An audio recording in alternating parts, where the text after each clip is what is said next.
Will suburbia still make sense then? Will the move to the country still align with that world? Or will the city lights begin to tempt like an unexpected call from a former flame? Good morning, investors. Bradley here from Watson Estates, and you're listening to the largest, fastest growing podcast for Toronto real estate on iTunes, Spotify, and Google Podcasts. Happy Black Friday. I hope you guys are able to get out there, grab those things you need for Christmas shopping. And today, as a broker and investor, as usual, I want to know what's going on in our local market. If I'm going to get a deal, I want it to be on the biggest asset purchase I'm going to make in my life, my property or properties, depending on your portfolio. So we're going to discuss a few outside topics around the resale market, specifically Airbnb and pre-construction. How do they line up with the rest of the market? And then I want to jump into this question. And finally, I'm starting to see articles of people discussing the potential to have regret. If you leave the city, how many of those people are going to be upset that they did? Are we going to get a buyer's remorse and having people coming back at some point? And is the Toronto Real Estate Board or the Toronto Regional Real Estate Board, TRREB, playing games again with sale data? We're going to talk about all these things and more. Let me ask you guys before we get started, what are you guys shopping for this holiday season and this Black Friday specifically?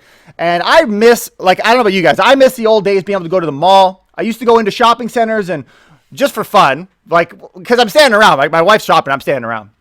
I rotate the body parts of the mannequins, right? I don't think everyone noticed, but it definitely turned some heads.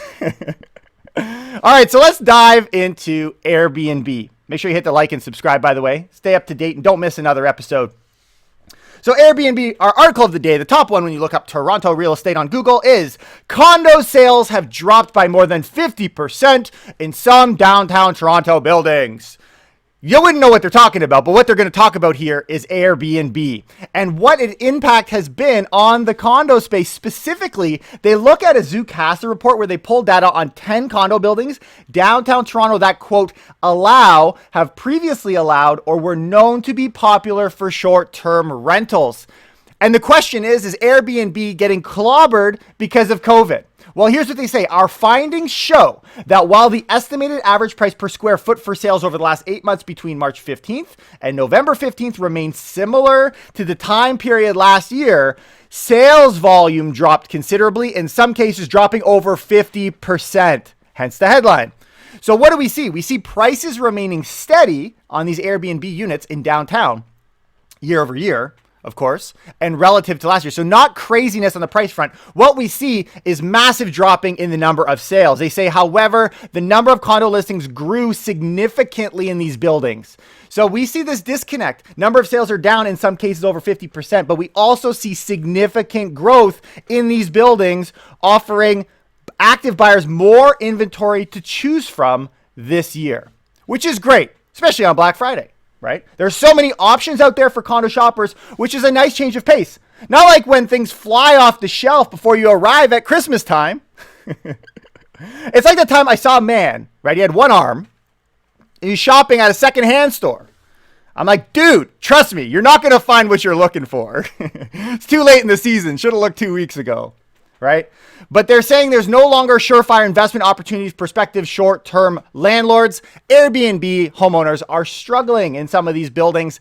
And though prices are steady today, it'll be interesting to see where things go in the next couple months. But things don't stop there because we also see additional pressures. Think of the reasons people are leaving the condo is COVID and elevators and all the people around. And I want a backyard. Well, add this to the list. BlogTO.com, Toronto condo buildings are banning visitors during lockdown. Now, not all of them have done this, but there are some who wrote letters that read, "Dear owners and residents, as of Monday, November 23rd, we will restrict all non-essential visitors to our building." Now, under Section 117 of the Ontario's Condominium Act, passed in 98, condo boards have authority to control common elements, including elevators, hallways, foyers, and the like, specifically if it causes damage to the property, the assets, or to cause injury or an illness to an individual. But there's a lot of people getting backlash saying, you know what, you shouldn't be able to restrict us in this way, but they're doing it anyways. Wherever you stand on it, there's also people that are in support of this move. Obviously, not everyone's pleased, but could they have been pleased either way? No. I'm sure there was a reason they made that change. People weren't pleased in the first place. All right, let's move on. We're going to move on to this idea of people coming back to Toronto. So there's a lot of moving parts here because I want you guys to get a better understanding of the movement because we're going to jump into pre-construction in just a second. But I saw an announcement. This is from retailbankerinternational.com. 2 of the big 5 Canada banks now are allowing remote working until April 2021, specifically BMO and CIBC until April of next year. Given the latest health authority guidance, they say, we now expect the majority of our colleagues working off-site today will continue to do so until at least April 2021. That's false advertising, man. I thought we were going to be back in business by early 2021. I thought it was just going till the end of this year, but apparently the bank lied to us. Liars! I hate dishonesty. Like if you tell me I can wear a mask and gloves and that's it, that's all you require for me to go shopping, then you turn around and apparently you need clothes too. Double standards. But that's not even the worst story. I'll tell you the worst shopping story before I move on here. My daughter and I, we went grocery shopping. We had our masks on. These mask things, man, they're causing us so much problems. And I discovered when I got home, we took our masks off, and it wasn't even my kid. I mean, it's cool. Like, Jamal's a good guy. I'll keep him. Nice trade. All right. Change is the thing of the season. All right. Pre-construction. Let's get into pre-construction now. So we talked about Airbnb. We're seeing the impact that's having downtown.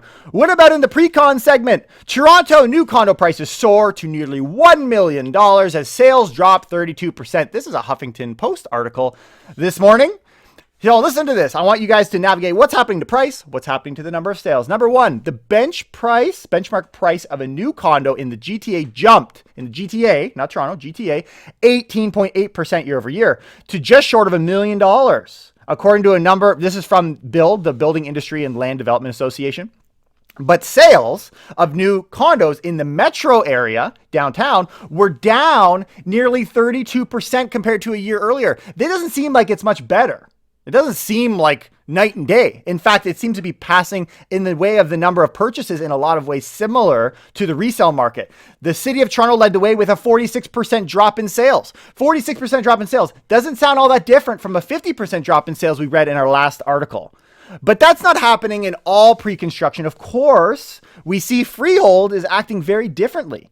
In another sign that buyers are shifting to larger homes in outlying areas amid the pandemic, detached home sales jumped up 44%, from a year earlier, and the benchmark price rose 12%. Both are up. Prices are up, number of sales are up. And so based on what they're saying from BUILD, President David Wilkes said in a statement, quote, when we look at the overall numbers so far in this very unusual year, it's clear that the demand for homes in our industry builds is not going anywhere. The pre-construction market is very comfortable. And I got one more article to kind of add on to the tail end of this in St. Catharines Standard. It's called GTA New Construction Single Family Home Continue to Soar in October as Condo Sales Plunge. What I like about this article is it talks about the sales offices. Because if you haven't walked into a sales office lately, it's probably because most people aren't. In fact, virtual tours and signings and by appointment sales offices have allowed the market to continue operating during the pandemic.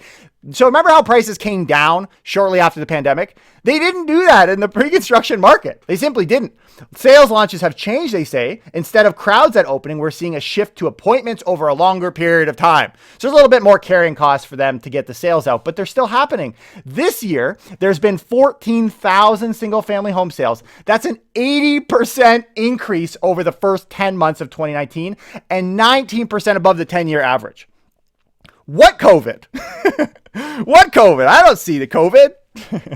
It's a great time to sell pre-construction, I'll tell you, right? Seeing similar trends of people moving into the single family is what we're seeing in the pre-construction. It's not all that different from resale, not all that different.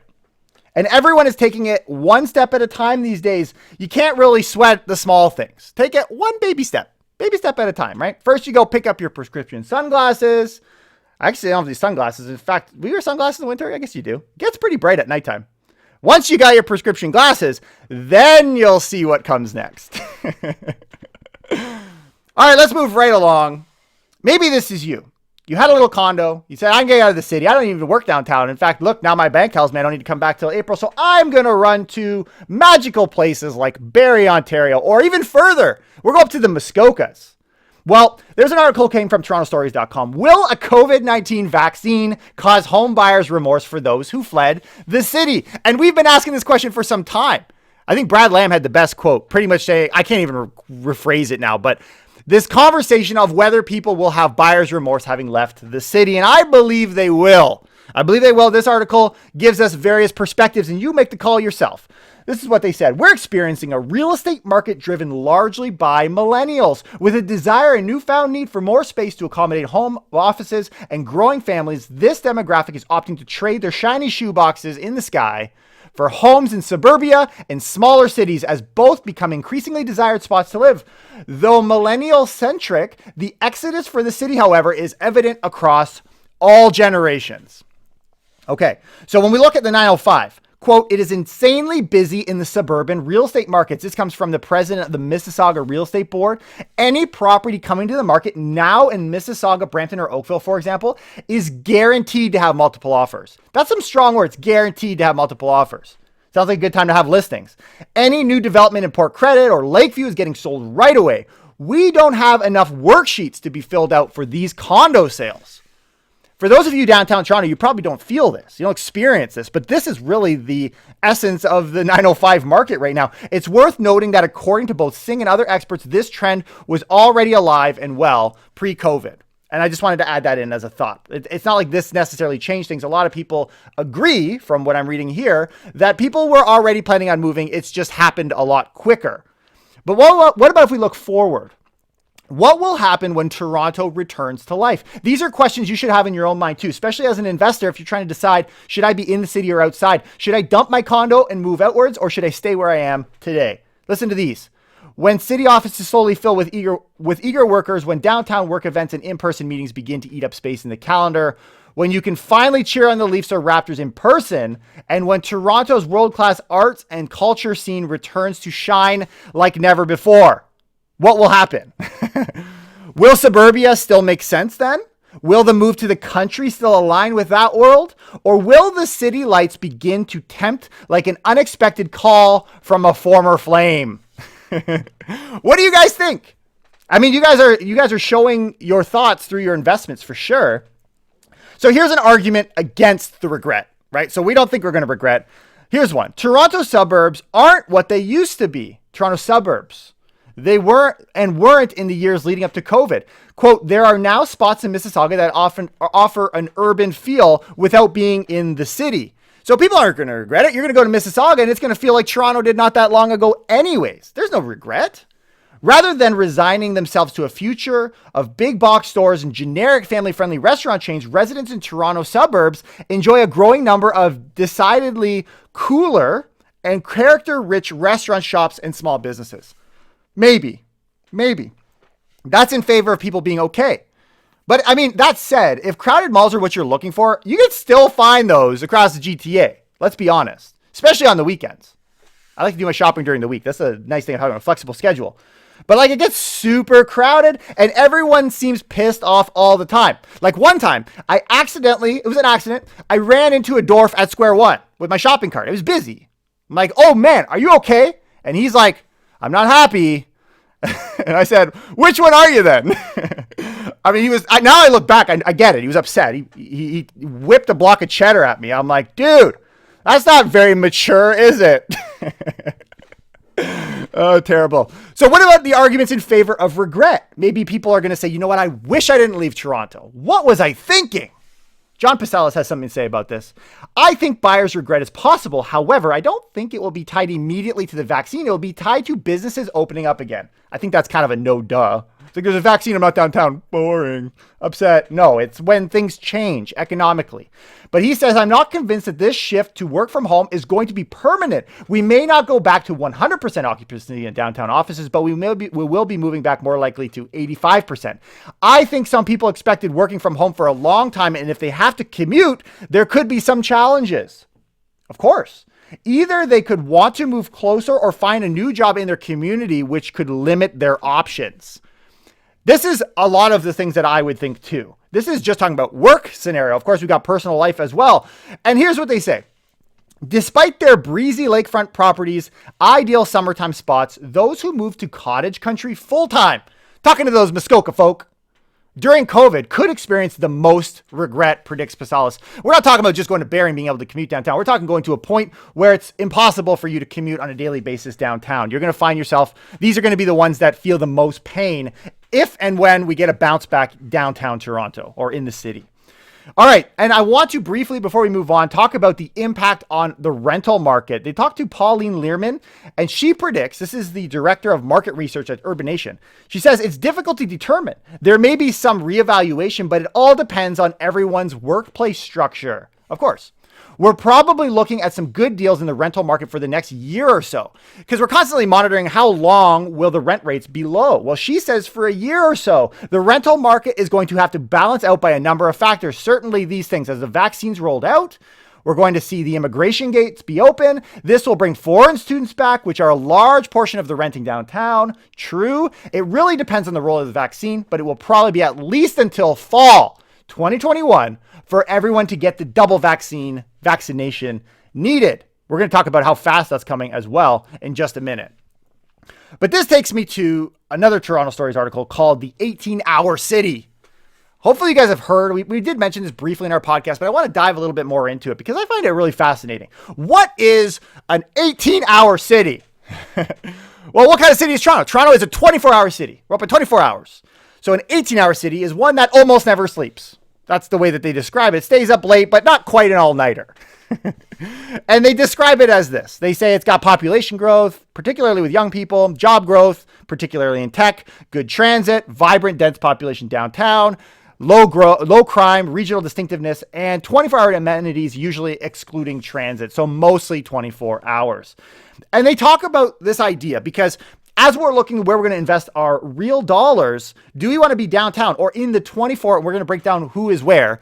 Do we want to be in the 24-hour communities or do we want to be in the 18-hour communities? And historically, 24-hour makes the most sense. But when we look south of the border down in the U.S., not even the case, because they have found, they say, a 2016 survey study of 18-hour cities in the U.S. revealed the economic and cultural growth led to a significant increase in property value. In fact, 18-hour markets emerge as superior performers in the residential sector, with returns exceeding those in the 24-hour cities. Even pre-COVID, the 18-hour cities, there is an argument to be made, will be outperforming the 24-hour cities. I mean, the level of competition right now is very high in the suburbs. I just had a friend, we finally closed on a place in Hamilton, and they celebrated, he got a piñata and a sombrero. I mean, I just thought to myself, Hispanic buying. Anyways. Okay, moving on. But there are challenges. It takes a long time for a suburb to distill into anything resembling an identity. As much as Barrie has grown, there's little reason to spend more than half an hour downtown. It's true. I mean, it's not night and day. You can't compare it. Not to mention it's difficult to get around most Canadian cities without a car. So it's not really Toronto. It's not. In October 2017, this is where we're going to break down what is a 24-hour, what's an 18-hour, and where's that going to look like in the next little while. Well, in 2017, PricewaterhouseCoopers designated Toronto as the only 24-hour city in Canada, the only 24-hour city, with Montreal and Vancouver as 18-hour cities. Think of that. And Calgary just on the brink of being an 18-hour city. Quebec City, Ottawa, Kitchener-Waterloo, and Edmonton were mentioned as potential 18-hour cities. Here's what they're saying in this article. 3 years from now, they're proposing the 24-hour cities will be as followed. Toronto, Montreal, Vancouver. Those are your 24 hours. Well, where are these opportunity 18-hour cities that we should be looking at? Well, in the next 3 years, it's going to be Calgary and Ottawa. And I've got a lot of people that are looking at apartments out that way in Calgary. And we've got, and obviously there's instability and stuff with COVID, and which is also opportunities. And where will the future 18-hour cities be? So the ones that are next, they're right behind Calgary and Ottawa. And Ottawa, by the way, is exploding, if you guys didn't know. So the future 18-hour cities include Quebec City, Edmonton, also an area I'm looking at really closely, Kitchener-Waterloo, Hamilton, which we're playing around a bunch of apartments right now with our investors to really scale portfolios. If you guys want to invest passively, feel free to hit me up. We're always looking for JV partners. And if you just want to sit on the sidelines, sign up down below in the comments. I actually have a subscriber list. You can look at our apartment deals that we get come through and off-market deals as they come up as well. We see those. But we also have Halifax, Winnipeg, and Mississauga. So these are areas we need to keep on our radar, because if the 18-hour city is going to outperform in any way the 24-hour cities, these are viable options, far more affordable options too, right? In other words, let the panic buying continue. I went to the supermarket, but they were all out of bread. You know what that means? It means people weren't able to buy toilet paper. All right. Anyways, those are some safe bets for you guys if you're looking into where you want to look market-wise next. Okay, hot topics. Let's jump into some hot topics here. We're gonna graze through these. Number one, City of Toronto threatens to remove tiny shelters built to help the homeless, citing safety concerns. So there's this dude, Khalil Saveright. He received an email from the city. He was trying to build a bunch of homeless shelters for people on the streets to keep them warmer and safer. No. Bad Khalil. So they're saying you're not allowed to put these things on city property. So they got this big brawl right now going on. And he says, he's adamant his shelters are meant to be temporary aid to get people through the winter safety, and that they are not meant to disrupt or replace the city's attempt to help the experiencing homelessness. City's doing something, but he's trying to do his part too. This is a quote. Advocates estimate that there are over 1,000 people living outside in Toronto. The city's winter plan accounted for 560 people. The petition states. There's a petition going around. These spots are not always safe, especially during a global pandemic. And so it's really funny. It's kind of ironic. The city is they're like the Dalai Lama, right? Trying to fix the housing crisis. They hand $100 to the cashier. They're like, here. And then they get really awkward. They're just staring really blankly. And it's and they ask for change. It's like, well, guess what, Toronto? Guess what, Dalai Lama? Change comes from within, fam. That's the trendy Dalai Lama. All right. Let's move on. Next one. Ontario passes legislation to make daylight time permanent. I thought this was just a fun article to consider, that we could have non-clock changing time, which would be great. I think that's a good idea. Why not? Also, VancouverIsAwesome.com says Canada ranked #1 most desirable place to live in the world. And you might be like, that doesn't sound like a legitimate news source. Yeah, you're right. I don't think so either. But it actually comes from a Google search data that was reviewed. Canada is officially the most desirable, according to this study, place to live on Earth. Canada's #1. What's the best city in Canada? Toronto. Beat that, haters. Toronto's the best city on Earth. All right. As the new data suggests, is revealed where people around the world want to relocate the most. That's the stat. People want to move to Canada the most. Canada is known for its friendly locals, beautiful scenery, and a well-paid job prospects. Yes, it is. Woohoo! And I love that the world thinks we're friendly. We got them convinced. I mean, it comes in handy sometimes. Think about it like this. You're trying to figure out if you're old or not, right? So what do? Everyone's so friendly, you just fall in the supermarket and everyone laughs at you, then you're young. If everyone comes or people come over to try and help you, then you're old. There you go. Problem solved. How convenient. This is why people want to move to Canada. Things like that. Nationalpost.com. Trudeau warns the COVID vaccine will come later to Canada. Apparently, one of the things to remember, according to Mr. Trudeau, is Canada no longer has any domestic production capacity for vaccines. Oh, that sounds like a good decision. As a result, we expect to see that, he says, still in the first quarter, but not all that to say we're not going to be first in line. You got other countries like who? US, Germany, and the UK. They're going to feed themselves first, obviously. It's like an airplane. Buckle yourself and then help the poor Canadian sitting beside you. Canada Emergency Rent Subsidy. As of today, which was on November 23rd, this comes from the Canadian government website. Organizations can apply directly to the Canada Emergency Rent Subsidy. It's finally been resolved. It's all set up through the CRA. You can do that. The subsidy will provide payments directly to qualifying renters and property owners. They're all in the mix here without requiring the participation of landlords. Oh, okay. So you can just go over their heads. All right, that's done. That's done, which is actually not a bad thing. I mean, once you kind of walk through it, I mean, it did seem, to me, it seems really odd. You got all these really hipster, millennial businesses. They're so upset that they couldn't get this rent subsidy. It's like, oh, we're going to go under. Then I realized that they can't even. That's why they were odd. Anyways, can't even. Bank of Canada chief defends bond purchases from political attack. The opposition party, the Conservatives, are hailing Marys over at the Bank of Canada saying, you're just spending money, you're just supporting Trudeau, stop making our economy great. Right? And McClem did acknowledge the central bank risks distorting the bond market if its holdings get too large. And we've talked about this before. Exceptionally large, like a ton of spending. He cited research showing holdings of more than 50% of outstanding bonds would start impairing market functioning. 50%. But we're not there yet. But with the Canada's current share of 30%, we have quite a lot of room. Literally, that's what he said. We have quite a lot of room. The Bank of Canada, they literally just stole like 30 crates of Red Bull from the local supermarket with a smile on their face. You're welcome. I don't know how they sleep at night. Then we look at the mortgage deferrals, this mortgage deferral cliff. Well, I saw Toronto Story's article and this question, and all I want to answer in this little portion here is it an issue? Is it an issue? Well, Ontario specifically shows a particularly strong representation with borrowers nearing 45% and under the same realm as share of borrowers deferring payments hitting 40%. Most of the deferrals are happening in Ontario. The Bank of Canada reports in September, most borrowers with expired deferrals had indeed resumed payments. So there's a smaller chunk. We've talked about that. In fact, arrear rates of expired deferrals are below rates. Listen to this. Are below rates that prevailed before COVID-19 pandemic. There are less people in arrears on their mortgage now than there was pre-pandemic. Oh, but the deferral is such a crisis. Oh.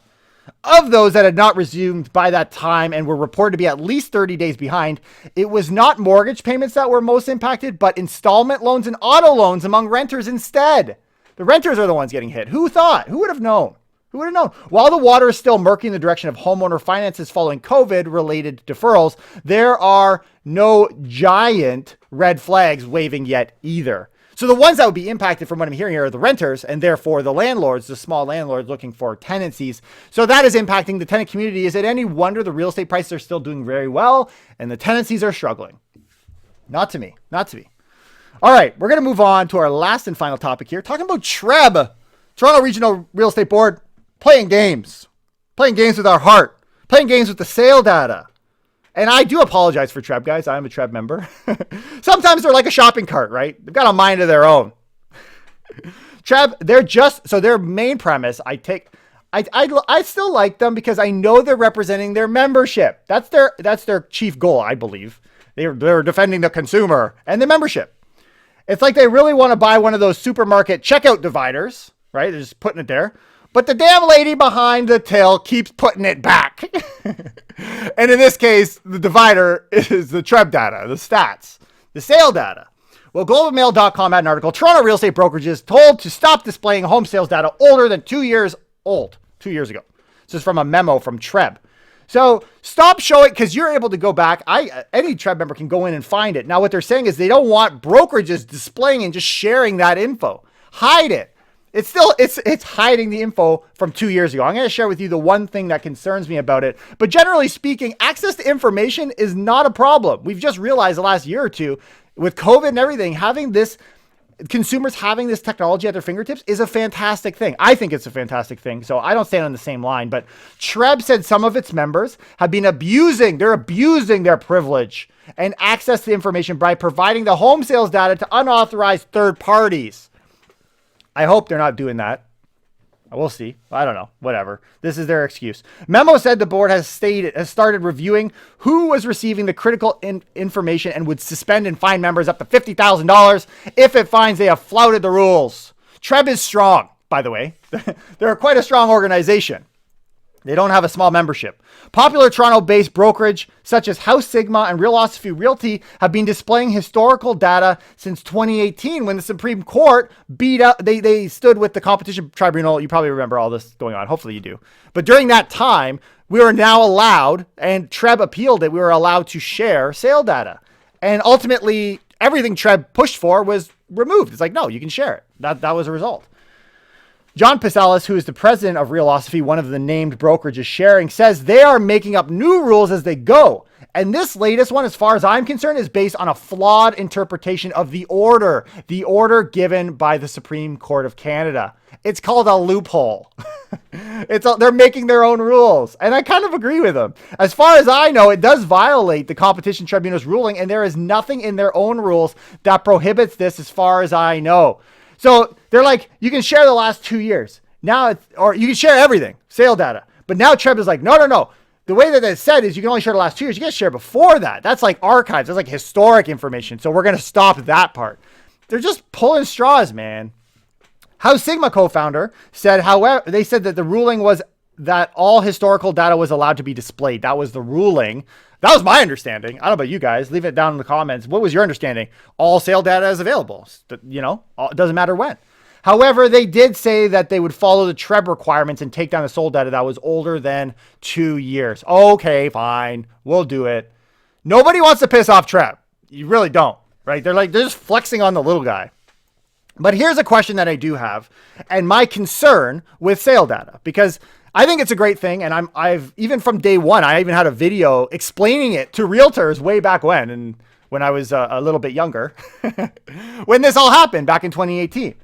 But here's a question I still have that has not really been resolved in my mind. Are we good? Like, are you as consumers good with photos of your house that you just purchased being accessible for years and years and years? I don't know. It doesn't make me sleep that easy. I get a lot of messages from people asking me to take down old listing photos, take down the virtual tours. I don't want my house online. Well, Competition Bureau does. So hope you guys learned some stuff today. Happy shopping. Today is Black Friday. I know we're going to have a fantastic time. And I have a difficult time, for me, shopping online, which is really all we have to resort to these days.